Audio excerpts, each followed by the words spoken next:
Hello friends, once again you all are welcome to the world of physics by K.H. Gohil અને એની અંદર ગુજરાત બોર્ડની series.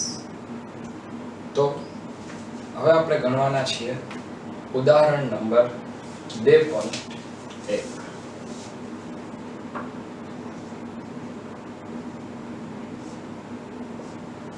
ઉદાહરણ number 2.1 ની અંદર આપેલું છે 4 ગુણ્યા 10 ની -7 ઘાત કુલમ વિદ્યુત ભારથી દૂર આવેલા P બિંદુએ 4 ગુણ્યા 10 ની -7 ઘાત કુલમ થી 9 સેન્ટીમીટર દૂર આવેલા P બિંદુએ વિદ્યુત સ્થિતિમાનની ગણતરી કરો.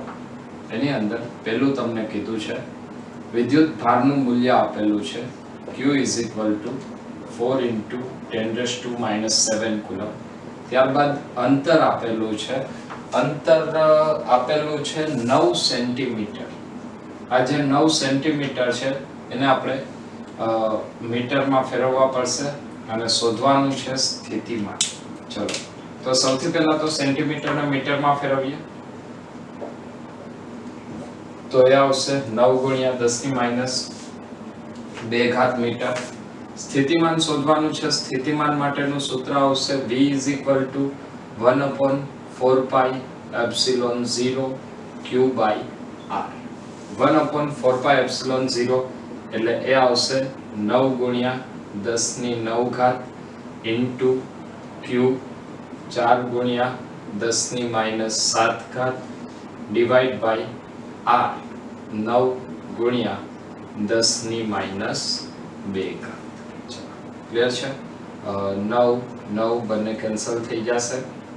ત્યારબાદ આવશે અહીંયા 4 × 10⁻2 ઉપર જાય તો +2 અને +9 - 7 +9 - 7 +2 અને -2 ઉપર આવે +2 એટલે 4 × 10⁴ વોલ્ટ P બિંદુએ વિદ્યુત સ્થિતિમાન કેટલું આવશે? 4 × 10⁴ વોલ્ટ. ત્યારબાદ બીજું આપેલું છે તે પરથી 2 × 10⁻⁹ કુલમ વિદ્યુત ભારને અનંત અંતરેથી P બિંદુએ લાવવા માટે કરવા પડતા કાર્યની ગણતરી કરો. હવે આ જ ક્વેશ્ચનની અંદર બીજું તમને પૂછેલું છે. એક બીજો વિદ્યુત ભાર આપેલો છે અને એ વિદ્યુત ભારનું મૂલ્ય છે 2 × 10⁻9 કુલમ ને અનંત અંતરેથી P બિંદુ સુધી લાવવા માટે કરવું પડતું કાર્ય શોધો. તો જો આ કરવું પડતું કાર્ય શોધવું હોય તો કરવા પડતા કાર્ય માટે આપણી પાસે સૂત્ર છે W = Q × V. તો અહીંયા આપણે લખશું થતું કાર્ય W = Q × V. Q એટલે આવશે Q0 કેટલો છે 2 × 10⁻9 * V. તો P બિંદુએ સ્થિતિમાન કેટલું છે 4 × 10⁴. 4 × 10⁴. તો અહીંયા કાર્ય આવશે 8 × 10⁻5 જૂલ. ક્લિયર છે? કરવું પડતું કાર્ય આવશે 8 × 10⁻5 જૂલ. ઉદાહરણ નંબર 2.2 ની અંદર ફરીથી તમને આપેલું છે બે વિદ્યુત ભારો 3 × 10⁻8 કુલમ અને 2 × 10⁻8 કુલમ એકબીજાથી 15 સેન્ટીમીટર અંતરે છે. એકબીજાથી 15 સેન્ટીમીટર અંતરે છે મતલબ અહીંયા તમને આપેલું છે વિદ્યુત ભાર બે વિદ્યુત ભારો આપેલા છે જેનું મૂલ્ય છે 3 × 10⁻8 કુલમ અને -2 × 10⁻8 કુલમ. ચલો શરૂઆત કરીએ. ઉદાહરણ નંબર 2.2 Q1 3 ગુણ્યા 10 ની -8 ઘાત કુલમ, Q2 છે -2 ગુણ્યા 10 ની -8 ઘાત કુલમ, એકબીજાથી 15 સેન્ટીમીટર અંતરે રહેલા છે.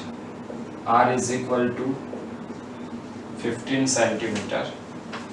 બે વિદ્યુતભારોને જોડતી રેખા પરના કયા બિંદુએ વિદ્યુત સ્થિતિમાન શૂન્ય હશે અને અનંત અંતરે સ્થિતિમાન શૂન્ય લો? કયા બિંદુએ સ્થિતિમાન V બરાબર 0 થાય તે બિંદુઓ શોધો. ચલો, આવું કંઈક આપણને ક્વેશ્ચન ની અંદર પૂછેલું છે. સૌથી પહેલા તો બે વિદ્યુતભાર આપેલા છે, 3 ગુણ્યા 10 ની -8 ઘાત અને -2 ગુણ્યા 10 ની -8 ઘાત. તો એ બંને વિદ્યુતભારને હું દર્શાવું છું. એક વિદ્યુતભાર માની લે કે અહીંયા છે Q1, તો એ છે 3 ગુણ્યા 10 ની -8 ઘાત કુલમ. અહીંયા એક બીજો વિદ્યુતભાર છે Q2, -2 ગુણ્યા 10 ની -8 ઘાત કુલમ. આ બંને વિદ્યુતભારો વચ્ચેનું અંતર કેટલું આપેલું છે? 15 સેન્ટીમીટર, મતલબ 15 ગુણ્યા 10 ની -2 ઘાત મીટર. જો આ બંને વિદ્યુતભારોને જોડતી રેખાની વાત કરવામાં આવે, મતલબ કે જો તમે અહીંયા બંને વિદ્યુતભારોને જોડતી રેખા લેશો, તો એ બંને વિદ્યુતભારોને જોડતી રેખાની અંદર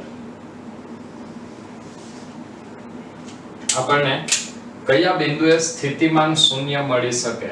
તો જો એના માટે આપણે થિયરીની અંદર વાત કરી ગયા છીએ કે ધન વિદ્યુતભાર હોય તો સ્થિતિમાન ધન હોય, ઋણ વિદ્યુતભાર હોય તો સ્થિતિમાન ઋણ હોય. તો અહીંયા આપણે એવું બિંદુ શોધવું પડશે કે જ્યાં સ્થિતિમાન શૂન્ય થાય. બીજું, સ્થિતિમાન એ અંતરના વ્યસ્ત પ્રમાણમાં છે, મતલબ જેમ અંતર વધશે એમ સ્થિતિમાન ઘટતું જાય. તો સૌથી પહેલી શક્યતા આપણને અહીંયા વચ્ચેનું કોઈ બિંદુ મળશે કે જ્યાં સ્થિતિમાન શૂન્ય હોય. તો આ સ્થિતિમાન શૂન્ય છે એ બિંદુ હું લઉં છું, ધારો કે બિંદુ P. તો P બિંદુનું હું હવે અંતર વ્યાખ્યાયિત કરું છું. એ અંતર વ્યાખ્યાયિત કરવા માટે ચલો હું વિદ્યુતભાર Q2 થી અંતર લઉં છું. માની લઈએ Q2 થી અંતર છે x, તો Q1 થી અંતર કેટલું આવશે? 15 - x. જો સેન્ટીમીટર માં રાખીએ તો એ અંતર આવશે 15 - x. ક્લિયર છે?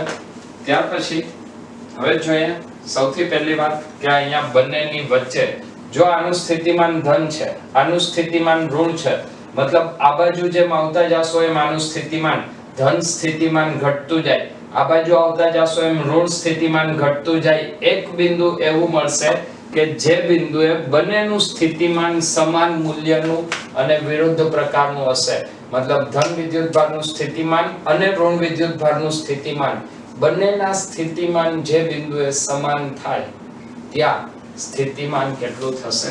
શૂન્ય થશે. તો અહીંયા આપણે લખશું કે પહેલી શક્યતા એ શું આવશે? બંનેની વચ્ચે Q1 અને Q2 ની વચ્ચે કે જ્યાં સ્થિતિમાન શૂન્ય થાય.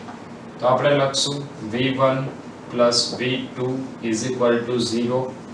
V1 એટલે 1/4πε0. Q1 આવશે 3 into 10⁻⁻8 divide by R1 એટલે કેટલું? 15 - x અને એને મીટરમાં લખીએ તો 10⁻² plus V2 આવશે 1/4πε0 Q2 -2. તો અહીંયા હું માઈનસ કરી નાખું છું. 2 into 10⁻⁸ divide by x into 10⁻² is equal to આવશે 0. ક્લિયર છે? is equal to 0 આ પદ માઈનસ છે અને સામે જવા દે તો એ પ્લસ થઈ જશે. તો અહીંયા આવી જશે equal to 1/4πε0 1/4πε0 10 raised to minus 2, 10 raised to minus 2, 10 raised to minus 8, 10 raised to minus 8. આ બધું કેન્સલ થઈ જશે. જે પદ વધેલું છે એને લખી નાખીએ. 3 divided by 15 minus x is equal to 2 divided by x.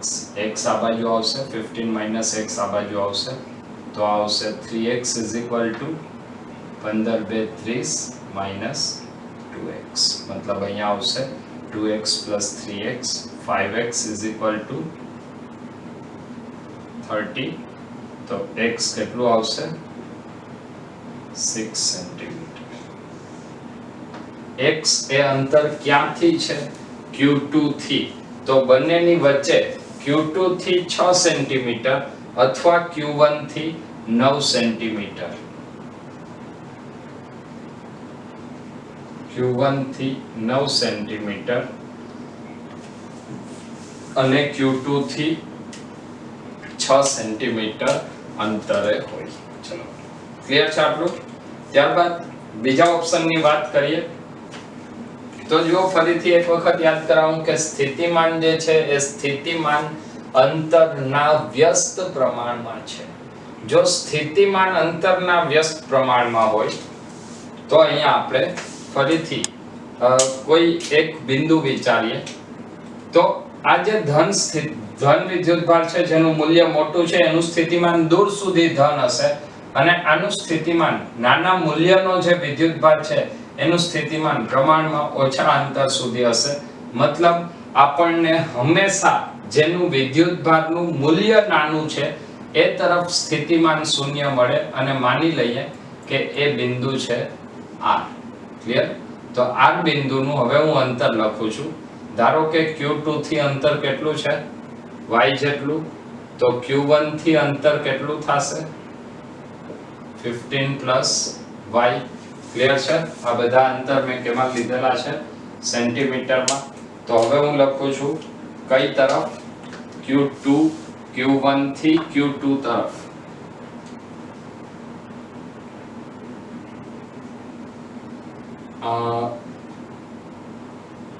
Q2 તરફ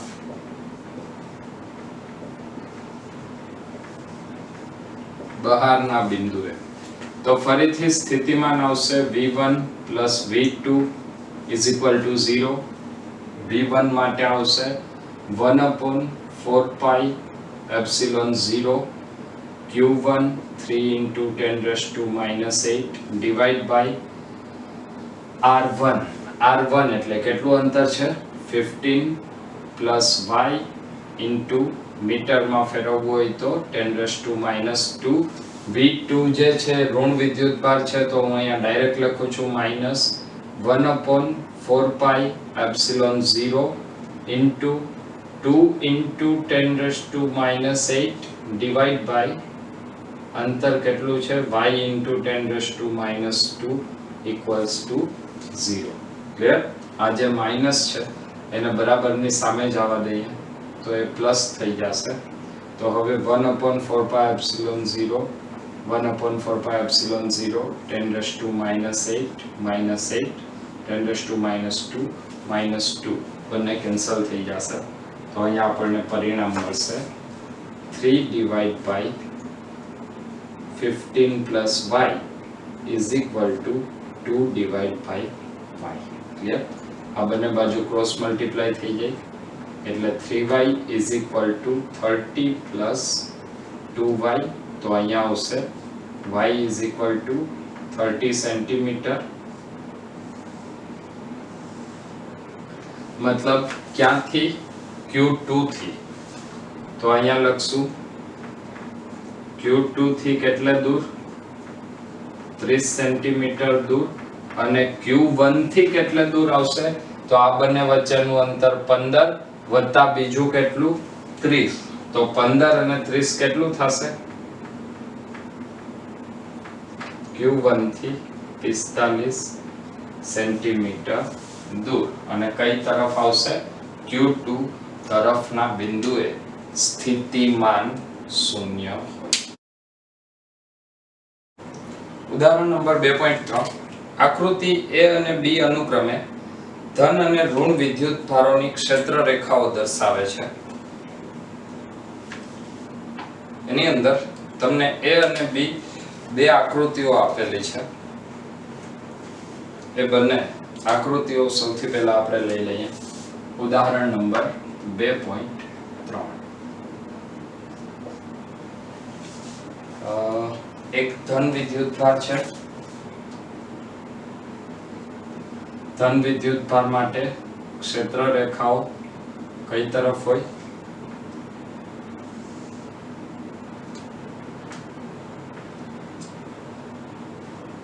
બહાર તરફ.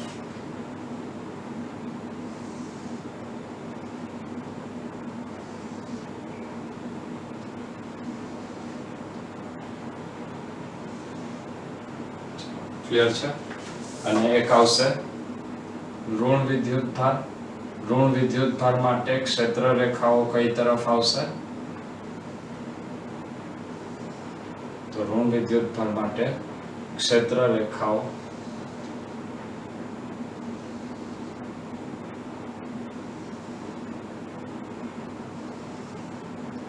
અંદર તરફ આવશે. ક્લિયર છે?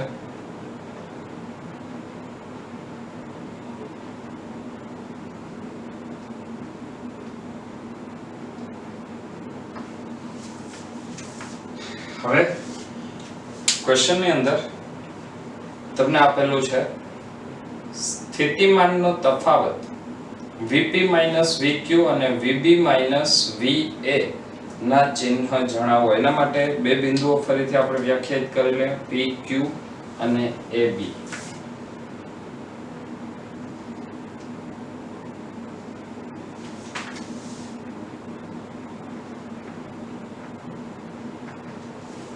PQ અને AB.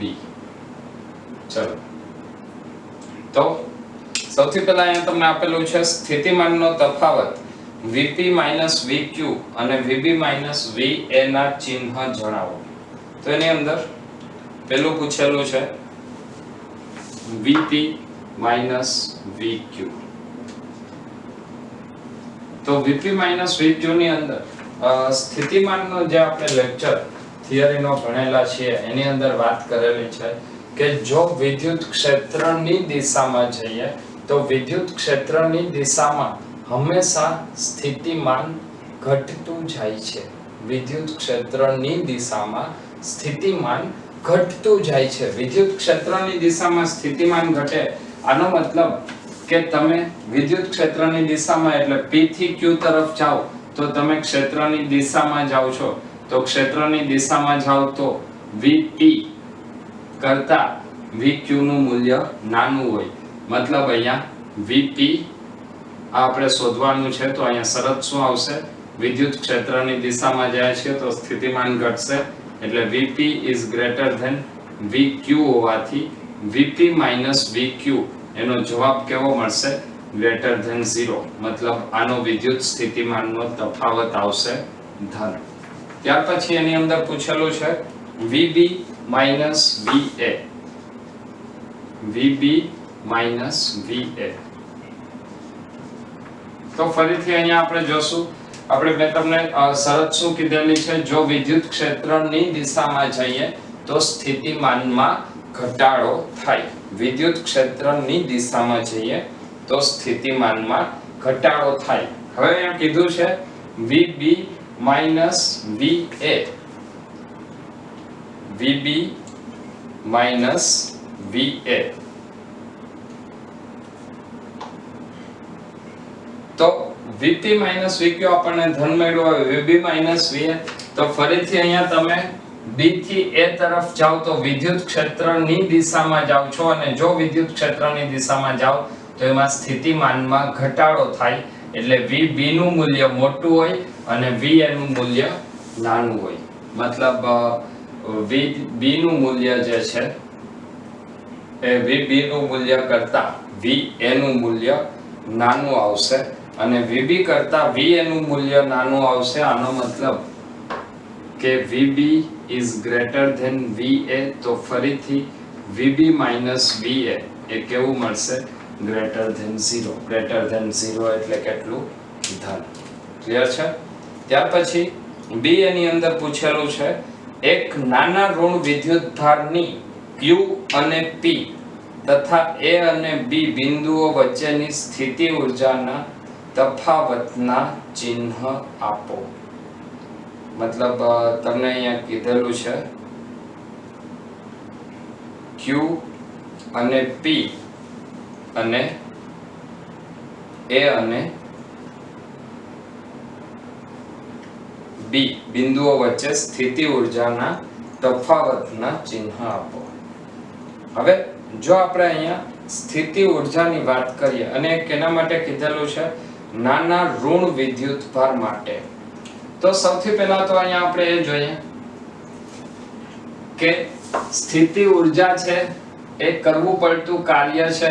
કરવું પડતું કાર્ય મતલબ એ કંઈક સ્થિતિમાન ઉપર આધાર રાખે છે.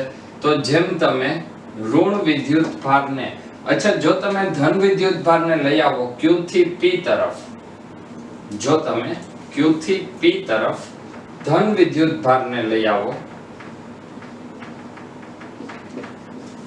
તો સ્થિતિ ઊર્જામાં વધારો થાય. Q થી P તરફ ધનને લઈ આવો તો અપાકર્ષણ બળ લાગે છે, સ્થિતિ ઊર્જામાં વધારો થશે.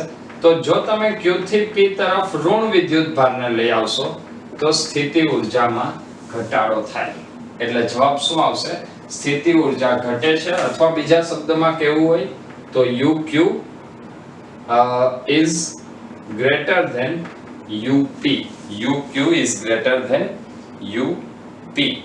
મતલબ Q અને P બિંદુ વચ્ચેનો સ્થિતિ ઊર્જાનો તફાવત, Q અને P વચ્ચેનો સ્થિતિ ઊર્જાનો તફાવત UQ UP એ કેવો આવશે? ગ્રેટર ધેન 0 એટલે કે ધન આવશે. ત્યારબાદ કીધું છે A અને B બિંદુઓ વચ્ચે સ્થિતિ ઊર્જાનો તફાવત એક નાના ઋણ વિદ્યુતભાર માટે. હવે નાના ઋણ વિદ્યુતભાર માટે A અને B બિંદુ માટે વાત કરેલી છે.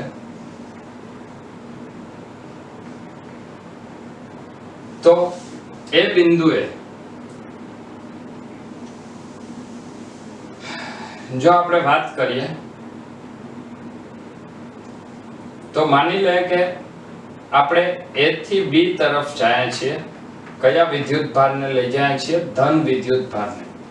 તો જો A થી B તરફ ધન વિદ્યુતભારને લઈ જાય તો આપણે વિદ્યુત ક્ષેત્રની વિરુદ્ધ દિશામાં જઈએ છીએ. ફરીથી રિપીટ કરું છું, વિદ્યુત ક્ષેત્રની વિરુદ્ધ દિશામાં જઈએ છીએ. અને જો વિદ્યુત ક્ષેત્રની વિરુદ્ધ દિશામાં જાય તો ત્યાં સ્થિતિમાન વધે. સ્થિતિમાન વધે તો એની સ્થિતિ ઊર્જા વધશે. મતલબ A થી B તરફ ધન વિદ્યુતભારને લઈ જાવ તો એની સ્થિતિ ઊર્જામાં વધારો થશે. અને જો A થી B તરફ ઋણ વિદ્યુતભારને લઈ જાવ તો એની સ્થિતિ ઊર્જામાં ઘટાડો થશે. હવે અહીંયા તમને પૂછેલું છે A અને B. A અને B મતલબ UA UB. તો અહીંયા A થી B તરફ સ્થિતિ ઊર્જા ઘટે છે એનો મતલબ શું? UA is greater than UB. તો UA UB કેવું મળશે? greater than 0. UA UB greater than 0. ત્યારબાદ તમને પૂછેલું છે C ની અંદર એક નાના ધન વિદ્યુતભારને Q થી P લઈ જવામાં આવે તો ક્ષેત્ર વડે થતા કાર્યનું ચિહ્ન આપો. નાના ધન વિદ્યુતભારને Q થી P લઈ જવાનું છે. જો તમે ધન વિદ્યુતભારને Q થી P તરફ લઈ જાઓ તો વિદ્યુત ક્ષેત્ર બહાર તરફ છે અને સ્થાનાંતર અંદર તરફ થાય છે. મતલબ C ની અંદર આવશે ક્ષેત્ર વડે થતું કાર્ય એ કેવું હોય? ઋણ. શા માટે ઋણ આવશે? કારણ કે બંને પરસ્પર વિરુદ્ધ દિશામાં છે. ત્યારબાદ એક નાના ઋણ વિદ્યુતભારને B થી A લઈ જવામાં બાહ્ય બળ વડે થતા કાર્યનું ચિહ્ન. નાના ઋણ વિદ્યુતભારને B થી A, જો ઋણ વિદ્યુતભારને B થી A તરફ લઈ આવો તો બાહ્ય બળની દિશામાં લઈ જઈએ છીએ. બાહ્ય બળની દિશામાં લઈ જઈએ છીએ ઋણ વિદ્યુતભાર B થી A. તો એના માટે થતું કાર્ય કેવું આવશે? ધન મળશે. અને ત્યાર પછી પૂછેલું છે બી થી એ જવામાં નાના ઋણ વિદ્યુત ભારની ગતિ ઉર્જા વધે કે ઘટે? બી થી એ તરફ જવામાં નાના ઋણ વિદ્યુત ભારની ગતિ ઉર્જા, બી થી એ તરફ જવાનું છે, કયો વિદ્યુત ભાર છે? ઋણ વિદ્યુત ભાર. ઋણ વિદ્યુત ભારને બી થી એ તરફ લઈ જાઓ તો એના સ્થિતિમાનમાં વધારો થાય અને સ્થિતિ ઉર્જામાં વધારો થશે. ક્લિયર છે? તો આ વાત થઈ ઉદાહરણ નંબર 2.3 ની. ફરીથી નેક્સ્ટ લેક્ચરની અંદર વધારાના ઉદાહરણ, આગળના ઉદાહરણ આપણે ગણશું. તો ખૂબ જ ઝડપથી નેક્સ્ટ લેક્ચરમાં મળીએ છીએ. ત્યાં સુધી બધા મહેનત કરતા રહો. Wish you all the best.